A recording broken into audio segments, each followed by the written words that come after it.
1989. Not on Victory Records, on Revelation Records. That's right. We get Gorilla Biscuits Start Today. I would like you to start this conversation because Okay. I'll say like this. I have a very small amount of experience with this band, and it's not for lack of, or it's not even for like not liking the band. I just didn't spend a lot of time with them. Right. So Right. you tell Right. me a little bit about this record, and then I will give you my thoughts on it. Well, the first time I heard Gorilla Biscuits was on a sampler that I got from Hot Topic in 1997. So here's what people don't realize about Hot Topic, okay? For old heads like us that grew up in the suburbs, that's where you got punk shit, okay? That's where you got those little tapes and those little sample CDs, the fat records, Epitaph ones or whatever with your spiky belt, they'd throw it in, okay? So fuck y'all for judging and all that shit. But that's what happened. That's how we got put onto stuff back in the day. So I remember, I don't know, Dude, probably I didn't bought a even t-shirt. walk into a Hot Topic until I was like 22 years old. That's funny. Yeah. But so Hot Topic in the 90s was very different. Like, I don't know how else to explain it, but like I got a tape at Hot Topic in like 1997 called Old School Punk, and the girl just put it in my bag, and it was all LA 80s punk bands, Circle Jerks, fucking Channel 3, X, Fear, like, Dude, that's awesome. yeah, and I'm just like a kid, and I'm like getting this tape. I mean, so again, like it was instrumental in kind of like shaping my experience, and kind of like leading me in a direction. So yeah, dude. I mean, I have Hot Topic to thank for that. Shout out Hot Look, Topic. dude, people can say whatever they want, man. Hot Topic has had phases. In the last like 15 years or so, it's been a pretty crummy place. But before that, Yeah, dude, yeah, back when Warped Tour was popping off, Hot Topic yeah. was also a good place to go. It was the place where you could go if you were a punk guy, if you were heavily tattooed, you could go and move up in that company and become like a manager and make a decent wage. So I'm like not. if you were a screw Yeah, up your whole life, you still might be able to make a little bit of money working there. And plus, honestly, dude, I met a lot of my friends there. I met quite a few young ladies there, and like, right. you know what I'm You meet saying? girls at Like, Hot Topic. bro, yes. And they were all like super hot emo chicks, like scene girls would come in and like, but Scene like, girls. Oh, that's like 2007, 2006. yeah, bro. Like Hot Topic was a That's cool what she place was for a little talking. while, but so Okay. Gorilla Biscuits. So I want to finish my story though. So I thought I you were got, gonna start. I got the CD. You guys should look it up if you haven't heard of it. It's called the Revelation In-Flight Sampler, and it's got a skateboarder on the cover on like a half pipe, and it's got like 24 songs on it, and it pretty much like is a compilation of stuff on Revelation Records from like its conception in the 80s to like 1997. So you get everything. Oh wow, okay, thumbs up. You get like What happened? Judge, Bold, Into Another, Shades Apart is on there, Sensefield, like just all this stuff on Revelation. And the in-flight sampler. That's it. That's the one right there. That's actually a great item to have as like a punk record collector, I think. And it was free.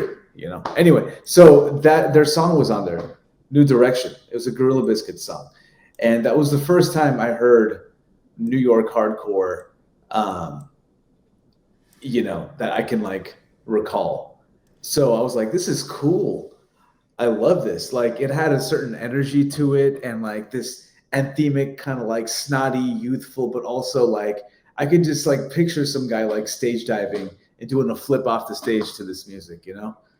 This band has a certain energy about them that I really like a lot, and I also like a lot of that youth crew New York hardcore stuff that came around in the late '80s. Like it's like skateboarding music, but it's also like hardcore, but it's also youthful, but it's also melodic, and like the lyrics are positive. Are they though? And Go read them again. Go dig through them a little bit. Like they're not overtly negative, but like, bro, I would say Gorilla that Biscuits are like known for being a positive I band. genuinely think that Hatebreed can go lyric for lyric as far as positivity with this. Well, I mean, okay, maybe. But like, I just didn't think anything was like particularly positive or negative. It was just they weren't like, well, they certainly weren't like anarcho lyrics. So you're probably right. I'm so used to hearing like, I mean, it's so much, it's in the vein of the whole like youth crew, our you know community, like, what? I need to backtrack we. that actually. Sorry, continue your thought. No, it's okay, and I think that band and that type of music had a lot of elements and aspects to it that kind of resonated with me in terms of what I was looking for at that age, and it stuck with me. Like they obviously sound like they love like 7 seconds, Right? Yeah. and and Dag Nasty and Minor Threat and all that stuff. This is the stuff Descendants. that when I was listening. Okay, so here's what happened. It's more on the punk side of hardcore. Way more on the punk side. What had happened is that when I got into hardcore, I went straight for anger. That's why I liked Hatebreed so much. That's why I liked Terror so much. They were angry, and I was angry, and I was also having a lot of like just stuff going on. And I would listen to punk, but for some reason, this brand of hardcore just never resonated with me. I was like, I'll just take my punk or I'll take my hardcore. I don't want to really mix them up. But except for I also liked bands like Kill Your Idols. Still to this day, love that band. Ensign, right. I love Ensign. I don't know what it was about Gorilla Biscuits. If I'm honest, I think it was the cover art and the name of the band. I just thought it was stupid. So that's also stupid. So I can agree with that, right? So I didn't even listen to this album. I don't know if this is true or not, but I feel like this may have been the first time I ever listened to this album in its entirety. What did you think? Oh, I liked it a lot. Like, it's good, right? Yeah, no, it's. I have heard a few of the songs off this record because it's impossible to be with in punk and hardcore and never have heard any of this. So like there was a few songs that when I heard them I was like, oh, I know this song, and I was like, oh, that's cool. I didn't realize this was Gorilla Biscuits, but like New Directions, one we played on the stream quite a bit. So I know I like that song. But yeah, dude, I don't know why I never really paid attention to it. I think it just never. I don't know. I just don't. This is gonna sound so dumb, dude, but I just don't like the cover art. It looks it. I do now as a 43-year-old. I look at it, I understand it more, and I appreciate it more. But as like a 21-year-old, 20-year-old, 22-year-old, like pissed off, very drunk, pissed off, lonely person, I just looked at this and went, ugh. And I just, that's dumb. I missed out on a lot of years of listening to it. A fantastic album. The 7-inch is also really good. I really like this a lot. I liked it a lot. I don't know what I think he just sounds so angry that I was equating that to his lyrics not being positive, which is not. It's not true. It's not accurate. Yeah. Because as soon as I said that, I remembered they had that song called "Things We Say." Yeah. And that song is incredibly positive. Like it's more like it's very. It's about being compassionate and like empathetic and like thinking about the things you say. Dude, like taking responsibility for your behavior and your words, like and so yes, I retract that statement. I feel like a dummy for saying it, but it is what it's all right. It's all right. I think this, I wasn't in New York in the late '80s, and it's definitely after hearing interviews with like Walter Schreifels, who's a legend, by the way. So the guitar player of the Gorilla Biscuits was in Youth of Today. He was in Quicksand. Rival Schools. I mean, Quicksand isn't exactly a punk band, but they're a pretty big rock band, But he's done a lot, and I just think that this is one of those important bands. But just they have an energy about them that's like so cool and positive and fun and I figured it out. Energetic. All right, I hate that I have to like admit this on air, but like I think this is what's going on. First off, I think it's really cool that he was in all those bands. I think that's awesome, man. That one person can do so much really great stuff. When you start talking about these bands, it started bringing back memories, right? This like youth crew movement was like the popular kid version of hardcore in Texas. It just didn't feel like it was for me.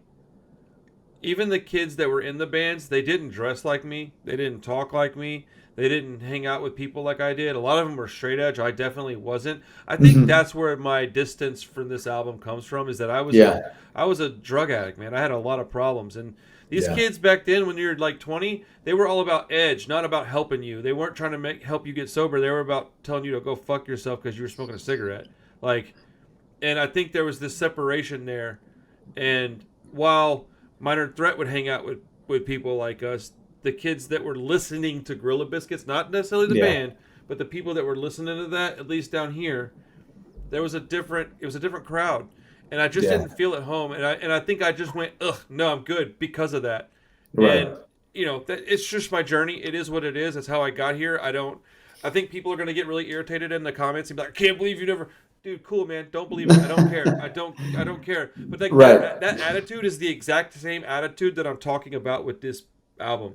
These Right. people Right. that talk like that to me and treat me that way on the comments are the exact same people that I'm talking about that made me not want to listen to Gorilla Biscuits. So it's like when I do these videos, man, I'm very open and honest about the lack of knowledge. I liked what I liked. I have knowledge on that stuff. It doesn't really go outside of that stuff Yeah. much. It is, the more I do this, the more I learn, and the more I learn, the more I want to learn, and it goes on and on and on. I know more about punk rock now than I did a month ago, and I know more a month ago than I did 6 months ago, and I know more now than I did 2 years ago. And I've been in this my whole life, but I liked what I liked, and I stayed in my lane.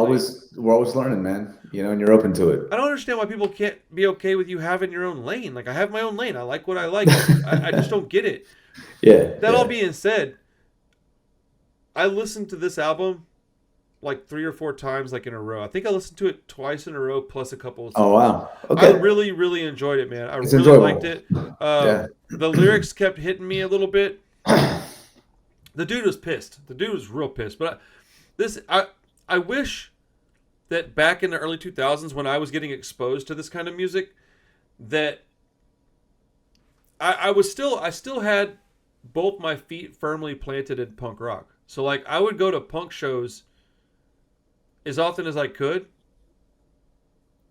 but hardcore shows were like twice a week.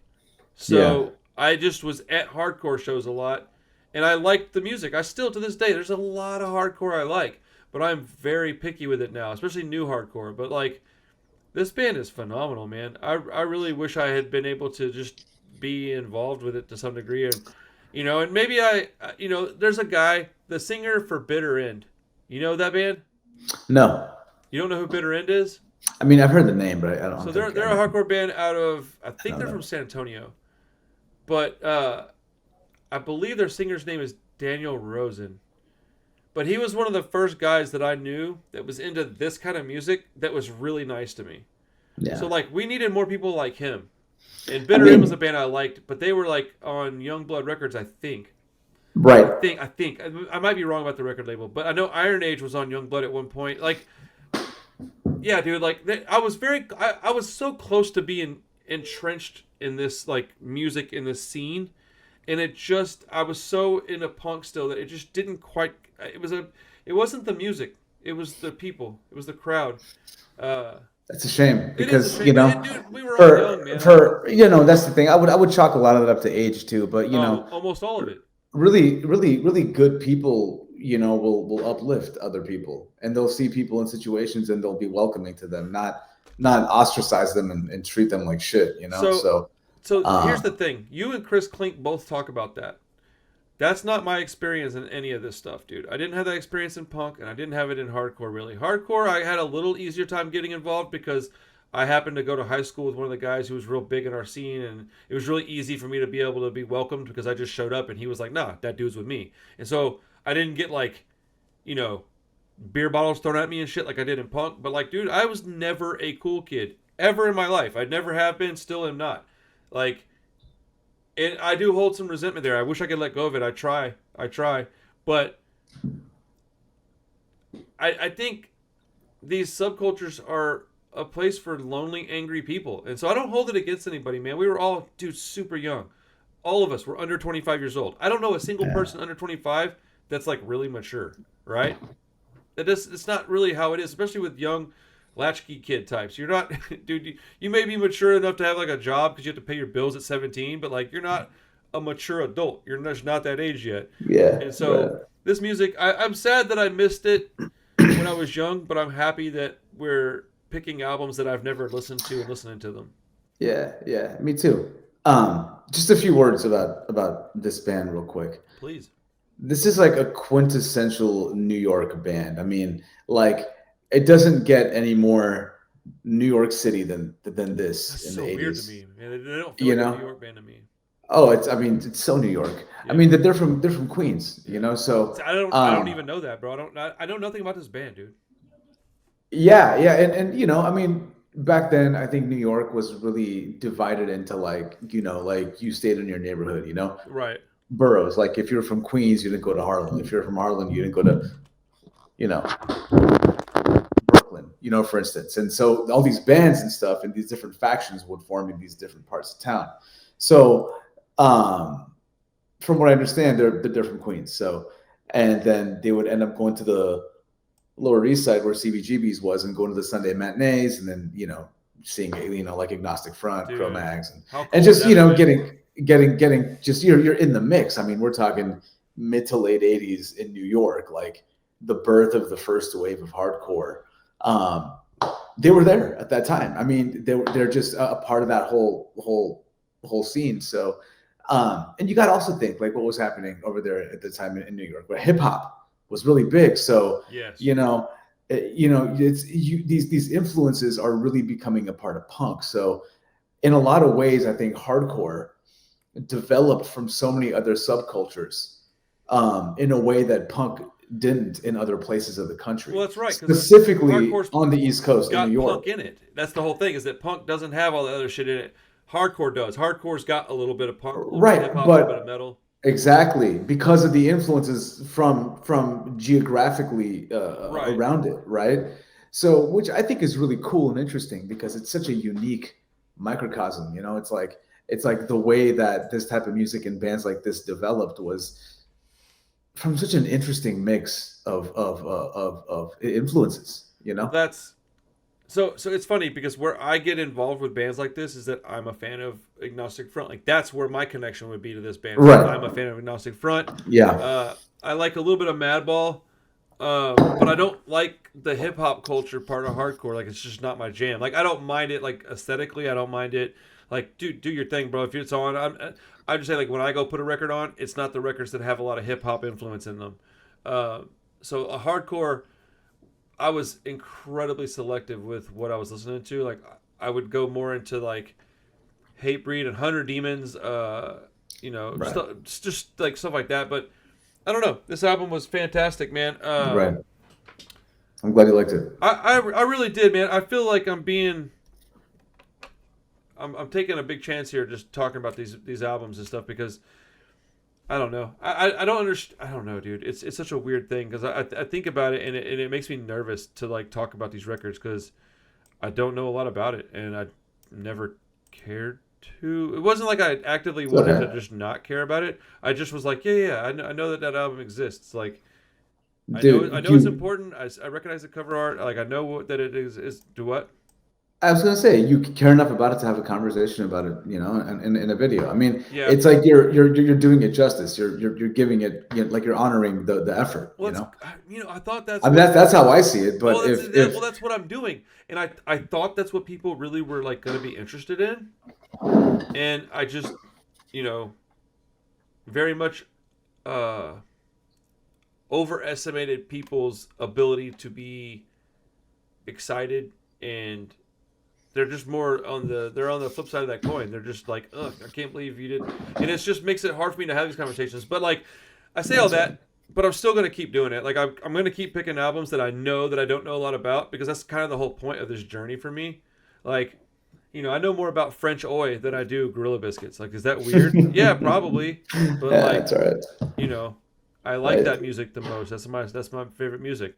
And Uh, today you learned about this band. So, and tomorrow you'll learn about another band. You'll learn even more about another band that you didn't know about. So, it's it fucking is pretty life. cool that I knew a bunch of the songs. I probably knew 5 of the songs just It's a because I'd journey. heard them like so many times without knowing who it was.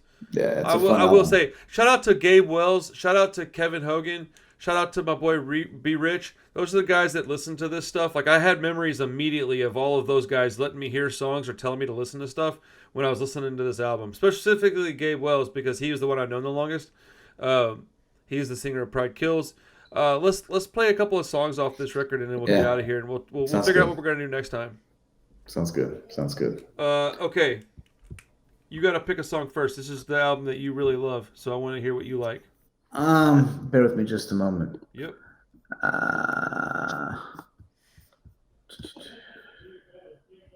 Starts today. Let's do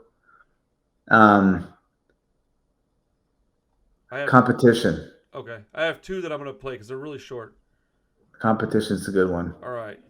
Degradation and Competition are both good songs. You want to play a bunch of songs? We can play a few. No, it's all right. I'll just pick two of them. It's all right. No, that's what I'm saying. You pick two, I'll pick two. Okay, let's do Competition and let's do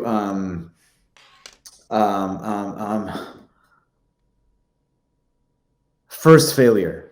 Okay. Cool. 9 and 10. Yeah. Okay. Oh, I'll play those two right in a row. Back to back. All right. So this is First Failure and then Competition, both off of Start Today by the Gorilla Biscuits. I said by Gorilla Biscuits. Excuse me. At least I caught it. It's all good. Ooh, man. I'll play the next song in just a second. Dude, those lyrics were fantastic. But I'll say this. I think when I was in my 20s, I might have thought those lyrics were a little corny. Because he's so overtly like, you got to get up and try. Like, I think I was just really depressed. Dealing with a lot. But like, he's very earnest. From this point in my life, I look at these lyrics and I just want to be like, yes, dude, yes. Because dude, look, I may be curmudgeony sometimes, but I'm like really generally pretty positive. Like I'm chilling, dude. Like I want people to be happy. I want to help people. Like I want you to get up and like, we've talked many times. That was a great song. It sounds like these dudes definitely were like on the same trajectory as Jamie Josta, and then he got a hold of a Slayer album, and they got a hold of 7 Seconds. That's exactly what it sounds like. They just went, They have the same kind of lyrical ideas, but then they were like, I'm going to go metal, and he's like, I like this punk rock shit still. That was awesome. All right, this is Competition. Dude, heavy 7 Seconds influence on that one. I mean, you can tell they got 7 seconds now, all over and this. I understand. Right. I think I probably did very at one point and was just like, yeah, it's not early, like because back stuff, then I wouldn't be into this. Like, I wasn't this ready. If I was to start you have like to be a punk band anytime soon, if it wasn't going to be like a street punk or like an oi band, in order to listen to music or something very stripped down, it would probably be something like dead at that point. I was very minus the youth crew. It wasn't any self shit going on. I totally didn't have this. But just really just like simple, kind of melodic, fast, fun. All right, so I was feeling all bad for not being into this before now, and I understand it now. I think I probably did this at one point and was just like, yeah, it's not for me. Because back then I wouldn't be into this. Like I wasn't this.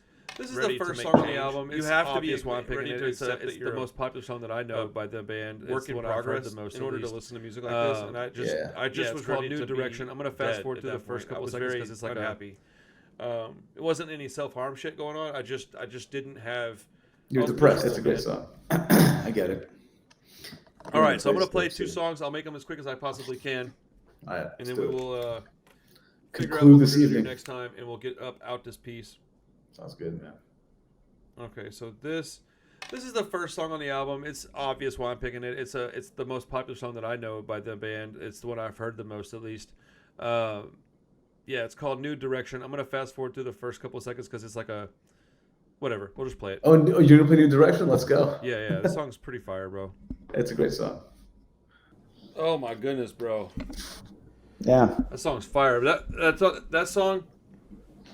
I know I've brought up Pride Kills like 4 times in this conversation, but like, I understand Gabe's lyric writing and his vocal style more now than I did yesterday, which is crazy because I've listened to that band for a lot of years. Fantastic lyrics, dude. Fantastic lyrics. The way he says his words, though, they throw me off a lot because he doesn't do them the way I would write lyrics. He's just very like off. Like he'll say like 3/4 of a sentence, and then the next bar will start with the end of that sentence. I hate that. I hate it, like, just in general, but, like, these songs are really good. I'm not saying that I don't like the songs. I do like the songs. Interesting stuff, man. Very, very interesting. The second song I'm going to play, and I'll we can start to wrap things up, is going to be the title track, and I got a very specific reason for it. So we're going to play Start Today, and then I want to make a comment on this song and another band. So, all right.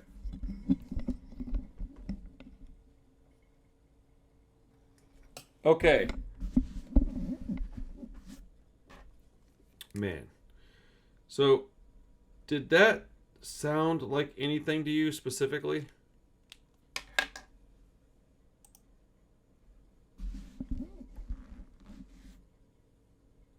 No?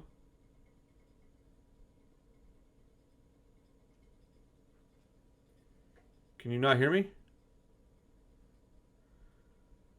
Are you muted? No, you're not muted on my end.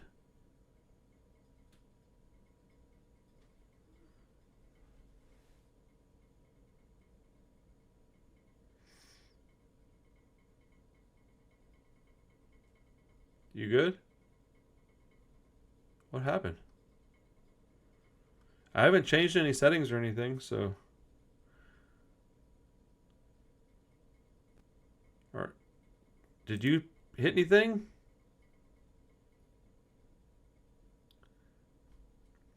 Yeah, nothing's changed on my end.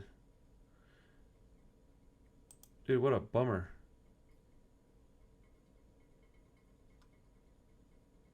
I have no idea what changed, but I didn't touch anything, so I don't think it was me. Wait, talk? Nope. Dude, what happened? You can hear me though? Huh. Well, I'll just how about this? I'll wrap up my thoughts real quick, and I will just nah, not hearing nothing. This is crazy, bro. Wonder. Nothing is. I'm looking at all the stuff on my end, and nothing's like. Check. Can you talk? Huh, dude, what the heck's going on? I don't know. This video's been crazy because we're trying a bunch of new stuff. So, apologies everybody. How about this, Nitty? I'm gonna wrap up with a couple of thoughts real quick, and then I'll call you real quick, and we'll talk real fast before we go. All right, everybody. So the reason I wanted to play that song is because that song, if anybody ever argues that Descendants are not a hardcore band, just tell them to go listen to that song. It sounds so much like the Descendants to me that like I've never argued with anybody about it, but I never understood why people said the Descendants are a hardcore band. I was like, no, they're just like a punk band, which I think that there's plenty of punk in their music. But dude, go listen to the title track off this album and tell me that Descendants don't sound almost exactly like that. I mean, that's like a Descendants song with like one little piece added to it. It was incredible when I heard it. I think it was 3 days ago, when I hadn't gone through the whole album again yet. It really blew my mind. So we're gonna wrap up here. This has been a long video. Nitty, I know you can't talk much, but I know you can hear me, brother. Thank you for your time. Everybody, thank you for hanging out with us. We're working through some stuff with software. We're trying to get it to where we can listen to songs together. Haha, let's go. Where we can listen to songs together and share that with our Patreon audience. So if you want to check that out, go for it. If not, we understand completely. It's no worries. Let me know what some albums that you want me to discover, or ask me if I've heard them or whatever. But we are open to suggestion. Please put that in the comments if you've gotten this far. Otherwise, have a great night. Have a great day, whatever it is. But, we'll see you on the next Punk Rock Review. Peace.